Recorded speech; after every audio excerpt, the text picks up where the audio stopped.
On the Entrepreneur Spotlight on the Weekend Show, where we bring you the latest happenings in the business world, as well as shine the spotlight on existing businesses, entrepreneurs, products, and services. But first, let's kick off with some breaking news on the Nigerian currency. The Supreme Court has extended the validity of old Naira notes to December 2023. As we would recall, the new Naira note design was announced in October 2022 and then introduced into circulation in December 2022. While commercial banks were directed by the CBN Governor Godwin Emefiele to return the existing denominations to the CBN, and the deadline to end the use of the old notes by 31st of January 2023, which was later extended to 10th of April 2023 for only the 200 Naira notes. And now the 200, 500, and 1,000 Naira notes remain acceptable legal tender till the end of 2023.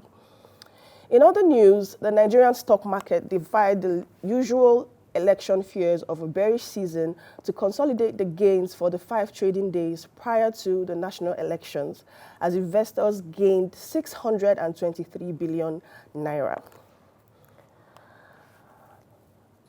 Analysts predicted cautious trading this week, noting that the outcome of the elections will determine the subsequent market direction. And that's all for now for the business and economic analysis on the Entrepreneur Spotlight, which brings us to our Entrepreneur of the Week. Good morning, Miriam Amaka Eluma, founder of Hobby.com. Good morning and welcome to the Weekend Show. Thank you very much. Thanks for having me. So can you tell us about Hobby? What is Hobby and what is the inspiration behind it? Okay, thanks for having me. So Hobby started because we were trying to address the growing inequality and waste in Nigeria. So according to World Poverty Clock, over 90 million Nigerians live below the poverty line, which is less than $1 per day.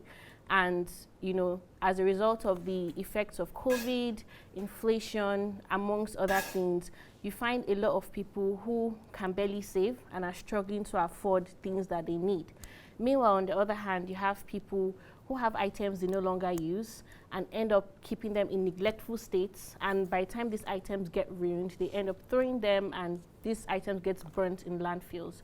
So what Hobby does is that we offer a solution where people are empowered to save money getting items they need. So if you are a person who has items they no longer use, you don't have who to give, and you're not interested in selling these items, Hobby is the platform for you to put these items up, and then you earn our virtual tokens to get better things you need in return, including discounts and giveaways from businesses.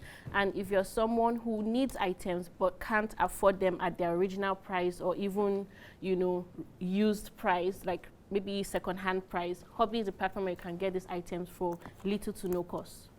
Amazing, very brilliant, Thank and you. economical, I must say.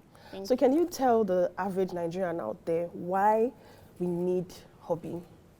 Okay, so I'm going to basically say this from the perspective of the beneficiaries who have used our platform. So 2 major groups use our platform, which are the young people, specifically students, and women who are basically specifically mothers. So for students, a lot of them are either unemployed or underemployed. And a lot of the time they're trying to, you know, education is already expensive for them. And a lot of the time they're trying to look for ways to save money getting items they need. So you have graduating students who put up items on Hobby for, you know, returning and new students to obtain. And then mothers who need items for their kids who are constantly outgrowing them use our platform. So we've had mothers who have said, you know, they didn't have to buy baby items. So Hobby is a kind of platform where you don't need money to get items you need, and you don't have to give to get something in return. So yeah, it basically helps you save money. Amazing, a very economical exchange platform. Thank you. So being an entrepreneur, you've run Hobby for how many years now? Close to 4 years. 4 years, amazing. Yeah. So what are some of the problems and challenges you've encountered while running a virtual platform such as Hobby for as long as you have?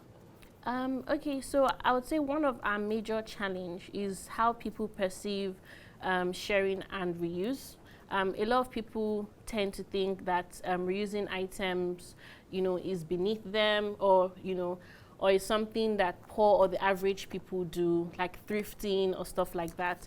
And what we're trying to establish in Hobby to the general public is that sharing and reuse is not something that just happens between the rich and the poor, or the haves and the have-nots. These are activities of sustainable living. So we've had a couple of people who have come on Hobby to obtain items, not necessarily because they can't afford them, but because, you know, they want to save money for more important stuff. So that's what we're trying to establish. And well, basically, I would say other challenges also has to do with habits. I think people tend to pile up stuff until they're ready to let them go. So you hear things like, oh, I only give away items during Ramadan or Christmas. But the hoarders. Exactly. But the thing is that, you know, the people you're trying to help, their needs are not seasonal. They are constant. So Hobby tries to prevent you from piling up. As soon as you have an item you don't need, just put it up on the platform. Yeah. Also saves you from some space at home. Exactly. Yes. So you've practically answered the next question I was about to ask you, because I wanted to ask how receptive the consumer market is to exchange platforms, because you've already addressed the mentality of people towards using pre-owned and pre-used items. So my final question now, what is your final advice, your parting words for young entrepreneurs who are struggling in their business spheres? I think the first thing I would tell young entrepreneurs is to know your why, know why you're going into what you're doing, and be very passionate about it, because that's the only way you can scale challenges. Be confident about what you're doing and be proud of what you're doing. A lot of entrepreneurs, you know, they feel, oh, they have to have made a lot of money, or maybe they have to be popular to be proud of what they're doing. But I believe if you are solving a problem, or if you're doing the right thing, just be proud of it. And also belong to a community. Entrepreneurship is a very lonely journey, and you need to be able to, you know, have the backing of fellow business owners who you can lean on, you know, constantly for advice. And I think finally, what I'll say is that know when to pivot and know when to quit. You know, entrepreneurship can take, you know, a toll on your mental health. And if it's no longer bringing you joy, if you're not making money from it, I mean, please feel free to do something else. You're not a one-hit wonder. You can always make it in other endeavors. Thank you so much. Thank you Words very of wisdom. Thank you so much, Miriam, for coming on the Weekend Show. Thank you, We hope to Tim. see more of you on subsequent episodes. Thank you very much. Well, there you have it, people. It's Miriam Amaka Eluma, founder of Hobby, or hobby.com, that's the website, or at hobby_ng on Instagram. That's Hobby, H-O-B-E-E-I, pronounced Hobby. Yeah. Well, it's a wrap on the Entrepreneur Spotlight on the Weekend Show, but stick around. We still